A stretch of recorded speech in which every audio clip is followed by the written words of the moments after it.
നമസ്കാരം. ഞാൻ നിങ്ങളുടെ സ്വന്തം ശരവൺ മഹേശ്വർ. കൃഷ്ണശിലയായി എന്ന എൻ്റെ പരമ്പരയിലെ 255 എപ്പിസോഡാണിത്. ഏകദേശം 1,62,984 പേർ ഇതുവരെ എൻ്റെ എപ്പിസോഡുകൾ കണ്ടു കഴിഞ്ഞു. ഇന്നത്തെ എപ്പിസോഡിനൊരു വലിയ പ്രത്യേകതയുണ്ട്. കുറേ ലെങ്തി ആയിട്ടുള്ളൊരു എപ്പിസോഡാണ്. കാരണം ജീവിതമാണ്. എത്രയോ പേരെ ഞാൻ കണ്ടിരിക്കുന്നു, എത്രയോ പേരുമായി സംസാരിച്ചിട്ടും, കലാകാരന്മാർ, സാഹിത്യകാരന്മാർ, രാഷ്ട്രീയ നേതാക്കൾ, അങ്ങനെ നിരവധി പേർ. ഇതിൽ ഏറിയ പങ്കിനോടും പ്രത്യേകിച്ച് ആവശ്യങ്ങളൊന്നും ഉന്നയിച്ചിട്ടില്ല. സാഹിത്യപരമായിട്ടുള്ള കാര്യങ്ങളും അല്ലെങ്കിൽ സിനിമ സംബന്ധമായ കാര്യങ്ങളുമൊക്കെ പറഞ്ഞു പോയിട്ടേ ഉള്ളൂ. ഒരാൾ മറ്റൊരാളുടെ മനസ്സിൽ എങ്ങനെയാണ് കടന്നുകൂടുക എന്നത് ഒരു വലിയ കാര്യമാണ്. എൻ്റെ ജീവിതത്തിൽ ഒരിക്കലും മറക്കാൻ കഴിയാത്ത ഒരു വ്യക്തിത്വമാണ് ഡോക്ടർ വി.കെ. മോഹനൻ. വിവാഹമെല്ലാം കഴിഞ്ഞ് 8-9 മാസം കഴിഞ്ഞ് ഞാൻ ഖത്തർ എന്ന ഊഷരഭൂവിലേക്ക് പോവുകയാണ്. ചിലരുടെ അഡ്രസ്സും കാര്യങ്ങളൊക്കെ കയ്യിൽ ഉണ്ട്. അവിടെ ചെന്നാൽ ഉടൻ ജോലി കിട്ടും എന്നൊക്കെയുള്ള പ്രതീക്ഷയിലാണ് യാത്ര. 9 വർഷത്തെ അനുഭവം, 15 വർഷത്തോളം. 1989 ഒക്ടോബർ 6 ഞാൻ ഖത്തറിൽ കാലുകുത്തുന്നു. 2004 ജൂലൈയിൽ ഞാൻ അവിടുന്ന് നാട്ടിലേക്ക് മടങ്ങുന്നു. വീണ്ടും ഒരു യാത്ര 2007 ദുബായിലോട്ടാണ്. അപ്പോൾ ഇത്രയും വിശദമായി ഇവിടെ പറയാൻ കാരണം, ഞാൻ ഖത്തറിലേക്ക് പോകുമ്പോൾ ഞാനും എന്നോടൊപ്പം മണനാക്ക് സ്വദേശിയായ ശ്രീ സെയ്ഫുദ്ദീനും അവിടെ തന്നെ അടുത്തുള്ള ഹാജ റഹ്മാൻ എന്ന വ്യക്തിയും, ഞങ്ങൾ 3 പേരാണ് ഒരു ഗ്രൂപ്പ് വിസയിൽ അങ്ങോട്ട് പോകുന്നത്. അവിടുത്തെ ജീവിതം പറഞ്ഞാൽ തീരില്ല. അതൊന്നും ഞാനിവിടെ പറയുന്നില്ല. പക്ഷേ ആ 9 വർഷത്തെ അനുഭവങ്ങളുടെ വെളിച്ചത്തിൽ ഞാൻ എഴുതിയൊരു ആത്മകഥയുണ്ട്. ആത്മകഥ എന്ന് മാത്രം പറഞ്ഞാൽ പോരാ, ആത്മാനുഭവങ്ങൾ ആണ്. cyberbit.net എന്നുള്ള വിശ്വപ്രസിദ്ധമായ ഉത്തർപ്രദേശിലെ പബ്ലിഷറാണ് ഇത് പുസ്തകമായി സാഹിത്യ ലോകത്ത് എത്തിച്ചത്. 350 രൂപ വില വരുന്ന ഈ പുസ്തകത്തിന് $25. ഇതിന് ആമുഖമായി എഴുതിയത് ഡോക്ടർ വി.കെ. മോഹനാണ്.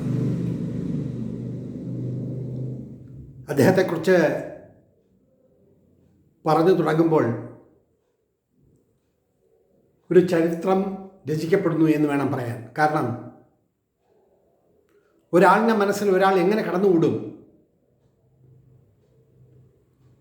ആ 15 വർഷക്കാലത്തെ ജീവിതം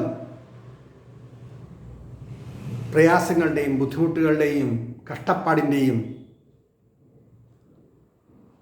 ഒരു വിളനിലമായിരുന്നു. അതേക്കുറിച്ചൊന്നും വാചാലമായി ഞാനിവിടെ പറയാൻ ഉദ്ദേശിക്കുന്നില്ല. ആത്മനൊമ്പരങ്ങളിൽ അഗ്നിയിലാവഹിച്ച 9 വർഷങ്ങൾ എന്നുള്ള ഈ സൃഷ്ടിയിൽ ഞാൻ അനുഭവിച്ച വേദനകളെല്ലാം വളരെ വിശദമായി എഴുതിയിട്ടുണ്ട്. അത് വാങ്ങുക, വായിക്കുക. ഇതൊരു പരസ്യമൊന്നുമല്ല. പക്ഷേ ഇന്നത്തെ തലമുറയ്ക്ക് സഹിഷ്ണുത കുറവാണ്. ഒരു പരിധിയിലേറെ വിദ്യാഭ്യാസം നേടിക്കഴിഞ്ഞാൽ മറ്റു ജോലികൾ ചെയ്യാനും ഞാൻ എങ്ങനെ ചെയ്യും എനിക്കതിന് കഴിയുമോ എന്നുള്ള അനാവശ്യ ചിന്തകളും ഒക്കെ മനസ്സിൽ പേറി ജീവിതത്തെ ദുസ്സഹമായ വഴിയിലൂടെ നടത്തിക്കൊണ്ടുപോകുന്ന നൂറുകണക്കിനല്ല ആയിരക്കണക്കിന് ആൾക്കാരെ ഞാൻ കണ്ടിട്ടുണ്ട്. 31 വർഷത്തെ പ്രവാസ ജീവിതം, അതിൽ 5-6 ഗൾഫ് കൺട്രീസിൽ പല തരത്തിലുള്ള ജോലികൾ ചെയ്തിട്ടുണ്ട്. അതൊന്നും ഇപ്പോൾ ഞാൻ എടുത്തു പറയുന്നില്ല. കാരണം പല മീഡിയകളിലും, സ്പാർക്ക് മീഡിയയിലും, NTV യിലും, അങ്ങനെ പല മീഡിയകളിലും അതിനെ പറ്റിയിട്ടൊക്കെ ഞാൻ സൂചിപ്പിച്ചിട്ടുണ്ട്. കാര്യത്തിലേക്ക് കടക്കുമ്പോൾ കണിയാപുരം സൈനുദ്ദീൻ എഴുതിയൊരു വ്യക്തിത്വങ്ങളെക്കുറിച്ചിട്ടുള്ളൊരു ചെറിയ പുസ്തകം എൻ്റെ കയ്യിലുണ്ടായിരുന്നു. അതിൽ ഡോക്ടർ VK മോഹനെ കുറിച്ചിട്ടുള്ള ചെറിയൊരു ബ്രീഫും, അബൂബൂർ ഹെൽത്ത് സെൻ്ററിൽ ഡോക്ടറായി പ്രാക്ടീസ് ചെയ്യുന്ന അവസരത്തിലാണ് ഞാൻ ആദ്യമായി അദ്ദേഹത്തെ പോയി കാണുന്നത്. മാനസികമായും ശാരീരികമായും എൻ്റെ ബുദ്ധിമുട്ടുകളും പ്രയാസങ്ങളുമൊക്കെ പറഞ്ഞപ്പോൾ അദ്ദേഹത്തിൻ്റെ ഡ്യൂട്ടി ടൈമിലാണ് ഞാൻ കാണുന്നത്. ക്ഷമിക്കാം രവി, വിഷമിക്കണ്ട, ഞാൻ അന്വേഷിക്കട്ടെ, എവിടെയെങ്കിലും ഒരു ചെറിയ ജോലിയെങ്കിലും നിങ്ങൾക്ക് കണ്ടെത്താൻ വേണ്ടി ഞാൻ പരിശ്രമിക്കാം എന്ന് അദ്ദേഹം എന്നോട് പറയുകയാണുണ്ടായത്. അതിനുശേഷം മടങ്ങുമ്പോൾ ഉണ്ടായ അനുഭവം, 10-14 കിലോമീറ്റർ അങ്ങോട്ടും ഇങ്ങോട്ടും നടന്ന് കാലെല്ലാം പൊട്ടിപ്പൊളിഞ്ഞ് രക്തം വാർന്നൊലിച്ച് കാലിൽ നീരടിച്ച് മുറിയിൽ കഴിഞ്ഞ അവസ്ഥ, ദുഃഖങ്ങളുടെ ഒരു പരമ്പര തന്നെയാണ്. അതൊന്നും വിശദീകരിക്കാൻ 100 എപ്പിസോഡുകൾ വേണ്ടിവരും. അതിനൊന്നും ഞാനിവിടെ മുതിരുന്നില്ല. മറിച്ച് അദ്ദേഹത്തെക്കുറിച്ച് പറയുമ്പോൾ ഒരുപാട് പേർ, ഒരുപാട് മലയാളികൾ, ഒരുപാട് പല സ്ഥലങ്ങളിലുള്ളവർക്ക് യാതൊരു ലാഭേച്ഛയില്ലാതെ, യാതൊരു പ്രതിഫലവും പ്രതീക്ഷിക്കാതെ സ്നേഹത്തിൻ്റെ ഭാഷ, നന്മയുടെ ഭാഷ, നന്മയുടെ രീതികൾ, അതെല്ലാമാണ് അദ്ദേഹം കാര്യമായി കണ്ടത്. അവിടുത്തെ പല ഓർഗനൈസേഷനുകളിലും അദ്ദേഹത്തിൻ്റെ സേവനം ലഭ്യമാക്കിയിട്ടുണ്ട്. ഒരുപാട് തവണ, എണ്ണിയാനൊടുങ്ങില്ല, ഒരുപാട് തവണ അദ്ദേഹത്തെ കാണുകയും സംസാരിക്കുകയും, കടന്നുപോയ വഴികളിൽ കണ്ണുനീർപ്പുഴ ഒഴുകുമ്പോൾ ഒരു വാക്കുമതി, സാന്ത്വനത്തിൻ്റെ ഒരു വാക്കുമതി. 100 അനുഭവങ്ങൾ. ഒരു രാത്രി കടൽപ്പുറത്ത് കിടന്നുറങ്ങുമ്പോൾ ഈ കടലിൽ ചാടി ആത്മഹത്യ ചെയ്താലോ എന്ന് തോന്നിയ നിമിഷങ്ങൾ പറഞ്ഞാൽ തീരില്ല. അത്ര മാത്രം വേദനയുടെ മുള്ളുകൾ ശിരസിലേറ്റിക്കൊണ്ടു കിടന്ന ആ കാലഘട്ടം. അന്ന് അവിടെ ഉണ്ടായിരുന്നവരിൽ പലരും ഇന്ന് നാട്ടിൽ സെറ്റിൽ ചെയ്തു.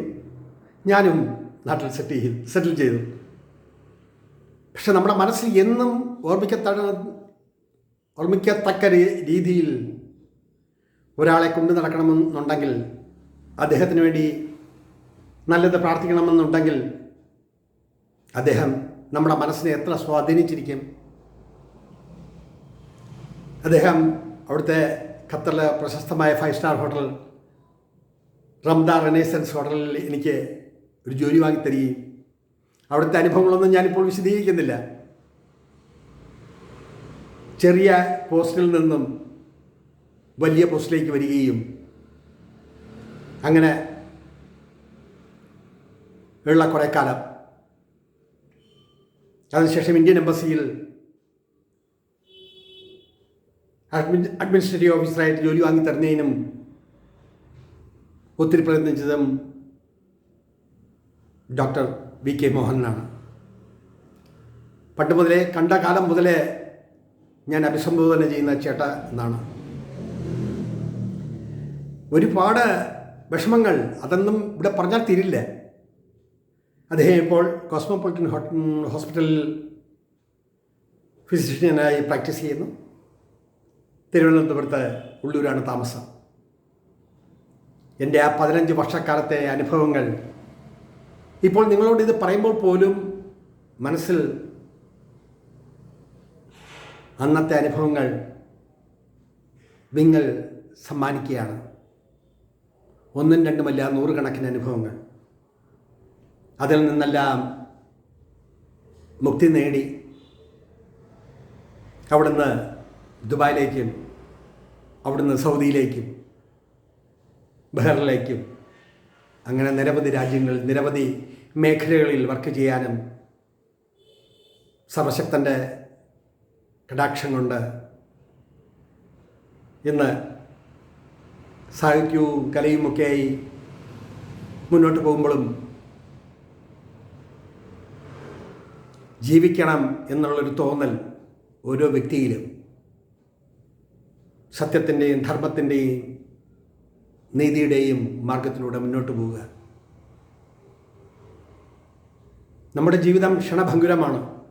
പക്ഷേ ജീവിതത്തെ നേരിടുന്ന രീതി, മറ്റുള്ളവർ എത്രയോ ഉന്നതിയിലാണ്, അതിനേക്കാൾ ഉന്നതിയിൽ നമ്മൾ എത്തണം എന്ന് ചിന്തിക്കുന്നതിന് പകരം നമ്മൾക്ക് നമ്മളായി ജീവിക്കാനും നമുക്ക് കഴിയുന്ന സഹായങ്ങൾ, നമ്മളെ കൊണ്ടാവുന്ന സഹായങ്ങൾ യാതൊരു ലാഭേച്ഛയുമില്ലാതെ മറ്റുള്ളവർക്ക് വേണ്ടി പ്രയത്നിക്കുകയും ചെയ്യുമ്പോഴാണ് നമ്മൾ മറ്റുള്ളവരുടെ മനസ്സിൽ കടന്നു കയറുന്നത്. അതേപോലെ എൻ്റെ ഖത്തറിലെ ജീവിതത്തിൽ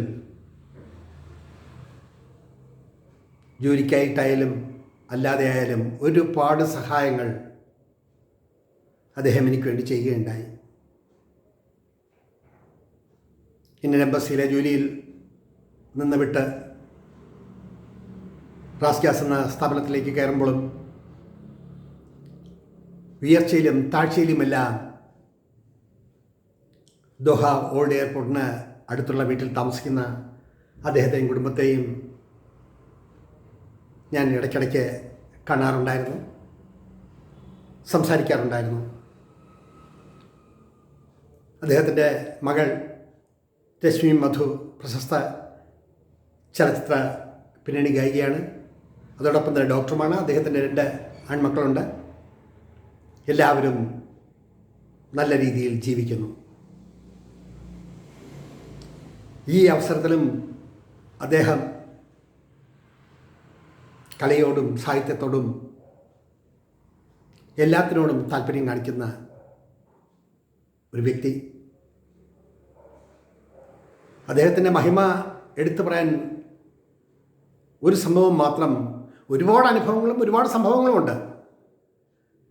അതൊന്നും ഇവിടെ ഞാൻ പറയുന്നില്ല. പ്രവാസ ജീവിതത്തിൻ്റെ കയ്പും മധുരവുമെല്ലാം ഉൾക്കൊള്ളിച്ചുകൊണ്ട് താമസിയാതെ ഒരു ചാനലിൽ ആത്മനൊമ്പരങ്ങൾ അഗ്നിയിൽ ആവാഹിച്ച 9 വർഷങ്ങൾ എന്നുള്ള എൻ്റെ ആത്മാനുഭവങ്ങളെ അടിസ്ഥാനമാക്കിയൊരു 100 എപ്പിസോഡുള്ള ഒരു വലിയൊരു പ്രോജക്റ്റ്, അതിൻ്റെ ഫീഡ്ബാക്കിലാണ് ഞാൻ.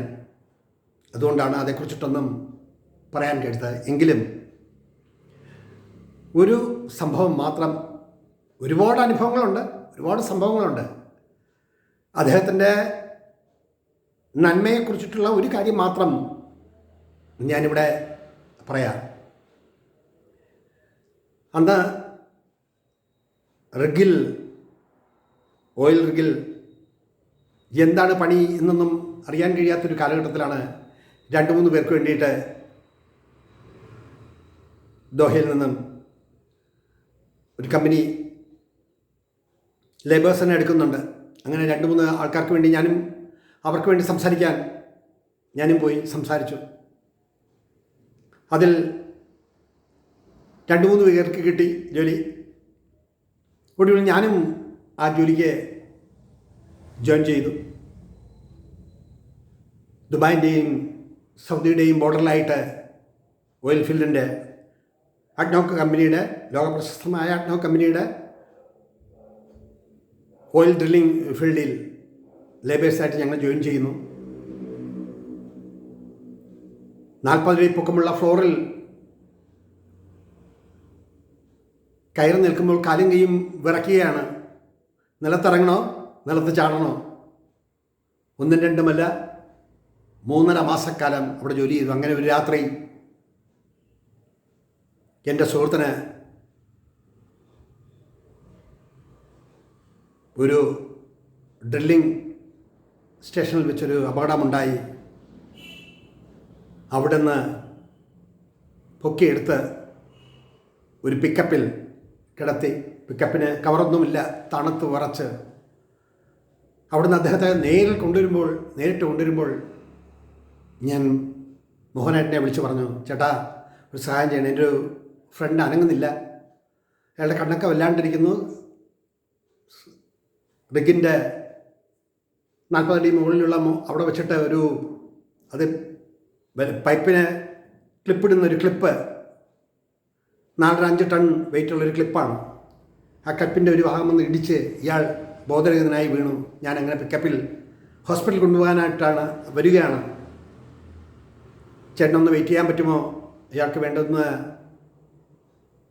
ഒരു ട്രീറ്റ്മെൻറ്റ് കൊടുക്കാൻ പറ്റുമോ, അല്ലെങ്കിൽ ഒന്ന് റെക്കമെൻഡ് ചെയ്യുമോ, ഒന്ന് സഹായിച്ചാൽ നന്നായി എന്ന് ഞാൻ അദ്ദേഹത്തെ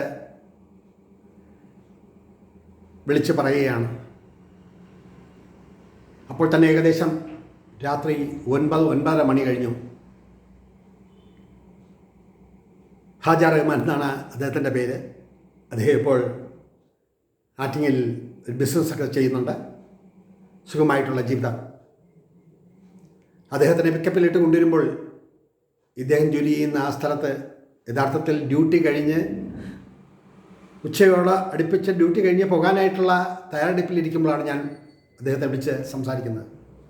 6-7 മണിക്കൂർ ഞങ്ങൾക്ക് വേണ്ടി കാത്തിരുന്ന് ഞങ്ങൾ പിക്കപ്പിൽ അവിടെ ചെല്ലുമ്പോൾ അദ്ദേഹം പറഞ്ഞു, ഇങ്ങനെ പേടിക്കാനൊന്നുമില്ല, എങ്കിലും നട്ടലിൻ്റെ അവിടെ ഒരു ഇഞ്ചക്ഷൻ എടുക്കണം.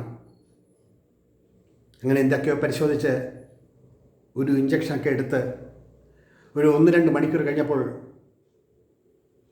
ഇദ്ദേഹത്തിന് ബോധമെല്ലാം തിരിച്ചു കിട്ടി. അവിടുന്ന് വീണ്ടും 3-3.5 മണിക്കൂർ തണുത്ത് വിറയ്ക്കുന്ന ആ ഒരു അന്തരീക്ഷത്തിൽ അതേ പിക്കപ്പിൽ കുറേ വൈക്കോലിട്ടിട്ട് അതിൻ്റെ പുറത്ത് ഇദ്ദേഹത്തിനെയും കിടത്തി ഞാനുമായിട്ട് മടങ്ങി പോവുകയാണ്. അന്ന് ഹോസ്പിറ്റലിൽ നിന്നും ഇറങ്ങുമ്പോൾ തന്നെ 7-7.5-8 മണിക്കൂർ അദ്ദേഹം ഞങ്ങൾക്ക് വേണ്ടി അവിടെ വെയിറ്റ് ചെയ്തു എന്നുള്ളതാണ് പ്രാധാന്യം. ഇത് ഞാനൊരു ചെറിയൊരു അനുഭവം പറഞ്ഞതാണ്. പക്ഷേ എൻ്റെ ജീവിതത്തിൽ മറക്കാനാവാത്ത ഒരുപാട് സഹായങ്ങൾ അദ്ദേഹം ചെയ്തിട്ടുണ്ട്, യാതൊരു പ്രതിഫലേച്ഛയും കൂടാതെ. ഈ എപ്പിസോഡ് ചെയ്യുന്നതിന് മുമ്പ് തന്നെ ഒരു 3-4 ദിവസത്തെ ഉറക്കമിളച്ചിലാണ്. How to create a episode എന്നുള്ളൊരു ചിന്ത. അദ്ദേഹത്തിനോട് പറഞ്ഞു, ഒരു ബ്രീഫ് അയച്ചു തരണം, അനക്കമില്ല. അത് കഴിഞ്ഞ് നമ്മൾ ചേട്ടാ 4-5 ഫോട്ടോസ് അയച്ചു തരണം, അതിനും അനക്കമില്ല. ഞാനിതിലൊരു ചെറിയ എപ്പിസോഡ് ചെയ്ത് അയച്ചു. എന്താണ് ചേട്ടൻ റിപ്ലൈ ചെയ്യാത്തത്? അദ്ദേഹത്തിന് അതിലൊന്നും വലിയ താല്പര്യമില്ല. പക്ഷേ എൻ്റെ ജീവിതത്തിൽ എന്നെ സ്വാധീനിച്ച ഒരു വലിയ വ്യക്തിത്വം, ഞാൻ മാത്രമല്ല അങ്ങനെ 100 ആൾക്കാരുണ്ട്. അവരൊക്കെ ഇങ്ങനെ അദ്ദേഹത്തെ ഓർമ്മിക്കുന്നു എന്നൊന്നും എനിക്കറിയില്ല. പക്ഷേ എൻ്റെ ജീവിതമാകുന്ന വഴിത്തിരിവിൽ ഒരു തിരുനാളം കണക്കെ എനിക്ക് വേണ്ടി, എൻ്റെ കുടുംബം നല്ല രീതിയിൽ ജീവിക്കാൻ വേണ്ടി, എന്നെപ്പോലെ ഓരോ വ്യക്തികളും നല്ല രീതിയിൽ ജീവിക്കാൻ വേണ്ടി അദ്ദേഹം ചെയ്തു തന്ന സഹായം മറക്കാവതല്ല. റമദാൻ റെസിഡൻസ് ഹോട്ടലിലെ 5 നക്ഷത്ര ഹോട്ടലിലെ ജോലി പലവിധ ജോലികളാണ്. അതൊന്നും ഇവിടെ വിശദീകരിക്കുന്നില്ല. ആ ജോലിയിൽ നിന്നും മാറി ഇന്ത്യൻ എംബസിയുടെ സാംസ്കാരിക വിഭാഗത്തിൽ ജോലി ചെയ്യുമ്പോൾ അതേ റമദാൻ റെനേസൻസ് ഹോട്ടലിൽ പ്രശസ്ത ഗായകൻ ഹരിഹരൻ്റെ ഹിന്ദുസ്ഥാനി കൺസേർട്ട് അവിടെ നടക്കുമ്പോൾ അദ്ദേഹം അന്നത്തെ പത്രത്തിൽ ഇന്ത്യൻ എംബസിയുടെ എല്ലാ ചടങ്ങുകളും ഉൾപ്പെടുത്തി പെനിൻസുല എന്ന് പറയുന്ന ഗൾഫ് ടൈംസിൻ്റെ പത്രത്തിൽ അദ്ദേഹം എന്നെക്കുറിച്ചൊരു പാരഗ്രാഫ് എഴുതി. അത് നിങ്ങൾക്ക് വായിച്ച് കേൾപ്പിക്കാം. Ravi's poems in Russian. A Ravikumar, ICC's live wire receptionist. He is himself a talented young man. He has written several novels, short stories, and a collection of poems in Malayalam under the pseudonym Shravan Maheshwar. Some of his poems have been translated into Russian and broadcast over Moscow radio. He is currently directing a telefilm in Malayalam titled E Manohara Thiram. He is a real asset to the ICC. അദ്ദേഹം എഴുതിയൊരു ബ്രീഫാണ്. പിന്നിലേക്ക് തിരിഞ്ഞു നോക്കുമ്പോൾ എൻ്റെ കുടുംബം ഖത്തറിൽ visit ചെയ്യുന്ന സമയത്ത് എൻ്റെ മകനും എൻ്റെ ഭാര്യയും ഉൾപ്പെടെ ഈ ഫംഗ്ഷൻ പങ്കെടുക്കുകയും അവിടുത്തെ എൻ്റെ പഴയകാല ജോലികളെക്കുറിച്ചെല്ലാം പറയുകയും അവിടമെല്ലാം കൊണ്ടു നടന്ന് കാണിക്കുകയും ഒക്കെ ചെയ്യുകയുണ്ടായി. ജീവിതത്തിൻ്റെ ഓരോ ഘട്ടങ്ങളിൽ നേരിട്ട പ്രയാസങ്ങൾ പറഞ്ഞാലത് തീരില്ല.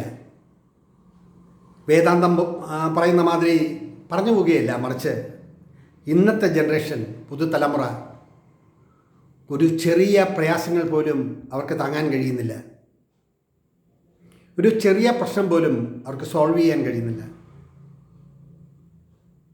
എങ്ങനെ ജീവിതത്തെ മുന്നോട്ട് നയിക്കും, എങ്ങനെ ജീവിതത്തെ കാണും എന്നൊക്കെ ചിന്തിക്കാൻ ഈ പുസ്തകം ഒന്ന് വായിച്ചാൽ മതി.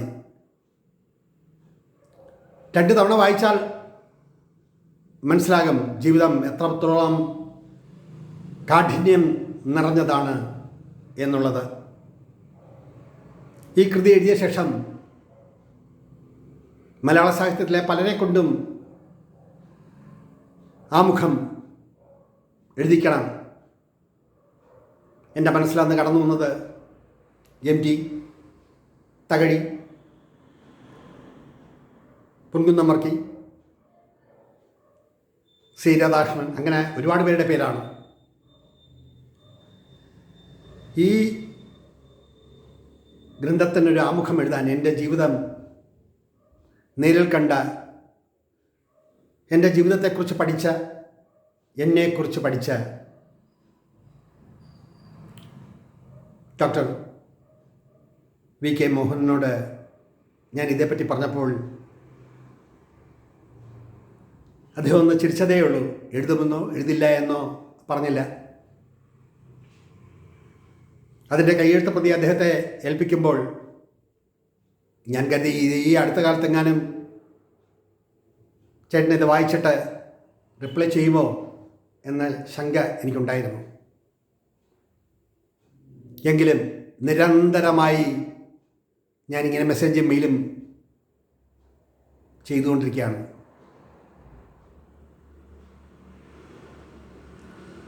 കുറേ കഴിഞ്ഞപ്പോൾ അദ്ദേഹം പറഞ്ഞു, ശരി, എൻ്റെ മനസ്സിൽ തോന്നുന്നത് എന്തായാലും ഞാൻ കുറിച്ച് അയച്ചു തരാം. എനിക്ക് തോന്നുന്നതേ എനിക്ക് പറയാൻ കഴിയുള്ളൂ, ഇല്ലാത്തത് ഞാനിങ്ങനെ പറയും. അപ്പോൾ ഞാൻ അദ്ദേഹത്തോട് പറഞ്ഞൊരു മറുപടി ഇതാണ്: ചേട്ടാ, ലോകത്തെല്ലാവരും വിമർശനങ്ങളെ വിമർശിക്കുമ്പോൾ അസ്വസ്ഥമാകും. നമ്മുടെ പ്രശസ്തനായ M. കൃഷ്ണൻ നായരെ ചെന്ന് കണ്ട്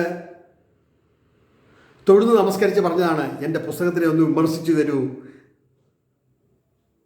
ഞാൻ അതോടുകൂടി നന്നാവും എന്ന് പറഞ്ഞപ്പോൾ അദ്ദേഹം പറഞ്ഞു, എന്നോട് ക്ഷമിക്കണം, എനിക്ക് എഴുതാൻ കഴിയുന്നില്ല എന്നതാണ്. അപ്പോൾ ഈ കാലഘട്ടത്തിൽ, ഈ 10-15 വർഷക്കാലത്ത് എത്രയോ തവണ ചേട്ടനെ കണ്ടിരിക്കുന്നു. എത്രയോ തവണ എൻ്റെ പ്രശ്നങ്ങൾ അവതരിപ്പിച്ചിരിക്കുന്നു. എത്രയോ തവണ സുഖമില്ലാതെ വന്നപ്പോൾ ചേട്ടനെ വന്ന് കണ്ട് മരുന്ന് വാങ്ങി കഴിച്ചിരിക്കുന്നു. എത്രയോ തവണ എന്നെ പരിശോധിച്ചിരിക്കുന്നു. അങ്ങനെ ഒരു ജീവിതത്തിൻ്റെ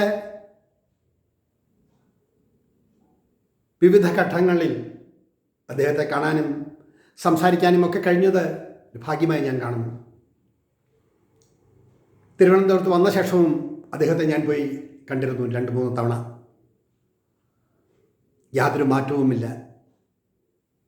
പാലക്കാട്ട് നിന്നും തിരുവനന്തപുരത്ത് വന്ന് അദ്ദേഹം ഇവിടെ താമസിക്കുമ്പോഴും സ്നേഹത്തിനും ആദരവിനും ബഹുമാനത്തിനും ഒരു കുറവും വന്നില്ല എന്നതാണ് പ്രാധാന്യം.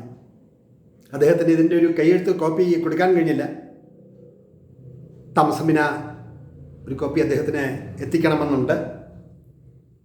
എങ്കിലും ഒരു വലിയ മനസ്സിൻ്റെ ഉടമ അദ്ദേഹം എഴുതിയ പ്രിഫേസ് ഞാൻ നിങ്ങളെ വായിച്ച് കേൾപ്പിക്കാം. അത് കേൾക്കണം. അതിൽ ജീവിതത്തിൻ്റെ സുഗന്ധവും ജീവിതത്തിലെ മനസ്സിൽ നിന്നും ശരീരത്തിൽ നിന്ന് പൊടിഞ്ഞ കണ്ണുനീർ തുള്ളികളുടെ വകഭേദവും എല്ലാം വായിച്ചെടുക്കാൻ കഴിയും. അതുകൊണ്ടാണ് എൻ്റെ 56 ഞാൻ എഴുതിയ 56ഉം ഇടയ്ക്ക് എഴുതിയൊരു കവിതാ സമാഹാരം ഉൾപ്പെടെ 57 സൃഷ്ടികൾ, അതിൽ 26 സൃഷ്ടികൾ പ്രസിദ്ധീകരിച്ചു കഴിഞ്ഞു. പക്ഷേ ഈ പുസ്തകത്തിൽ ചേർക്കപ്പെട്ട ഈ പ്രിഫേസിന് ഒരു തീജ്വാലയുടെ വെളിച്ചമുണ്ട്. ഒരു കത്തിപ്പടരുന്ന ഒരു അഗ്നി. അതുപോലെയാണ് ഈ പുസ്തകത്തിൽ ഈ അവതാരിക എഴുതി ചേർത്തിട്ടുള്ളത്. കേൾക്കൂ. Dr. V.K. Mohan, forward. They say behind every successful person is someone who has been as inspiration for him. But as far as Shravan Maheshwar is concerned, there is a past full of agonies, blood, sweat and tears. A life rich in experiences, some pleasant and some not so. They have left him richer in thoughts as we find him embarking upon a literary journey where no other person has ever been before, publishing not one, rather a plethora of books, novels, short story collections and poems, each a work of art in its own right.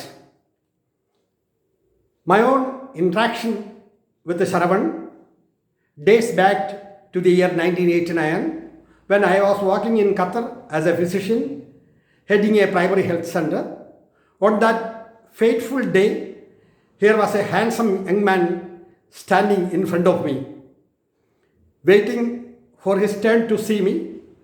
Agony and misery was right large on his countenance.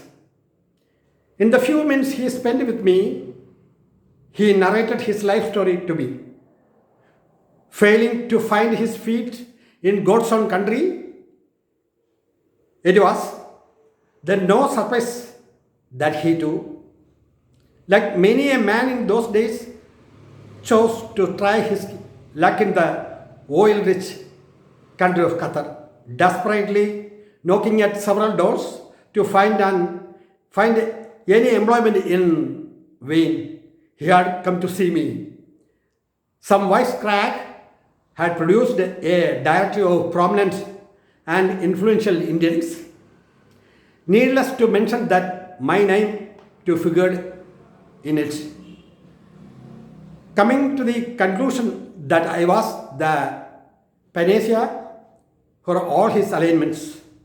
Here was the fact of life. All talk of a rosy future of an affluent Gulf expatriate was still an elusive dream for him. My own initial instinct was to help him in whatever way I could. I searched my coat pockets and gave him whatever small change that was in it, which he was reluctant to accept. As he walked out, thanking me profusely, I thought I had seen the last of him. I was also asking my good contacts to find a placement for him. Finally, a couple of months later, I could help him to find a job as a waiter in one of the five-star hotels. I even had the good fortune of seeing him in action when one day I took my family out for dinner to the same hotel. He saw me and came and talked to me. I introduced him to my wife. He seemed to be in high spirits. I thought that his problems were over finally. So I forgot about him as I started moving on with my own life. After a couple of years, I got a desperate call from him. This time, it was yet another miserable story. He had lost the hotel job. In the struggle to survive, he decides to open a small juice stall along with a friend of his to finance the same he had taken along from one of the loan sharks who charged an exorbitant interest on the principal. Soon it was beyond his means to repay him. Things take a turn for the worse when the loan shark refuses to hand over his passport, which he had kept as a collateral against the loan, not knowing how to get the passport back so that he could join another firm as an employee. On my guarantee, he gets his passport back and paying him his salary every month. Here the story takes another unexpected turn. His wife, who was critically ill at that time, and his presence was required at home. The loan shark was again unwilling to oblige a second time. To cut the story short, we somehow managed to give him a guarantee for his loan so that he could visit his ailing wife. Later, I got him a job as a receptionist at the Indian Cultural Center. After a year and a half, he had to leave that job. Then for many years, I did not hear from him. I had hoped that he would finally find his promised land.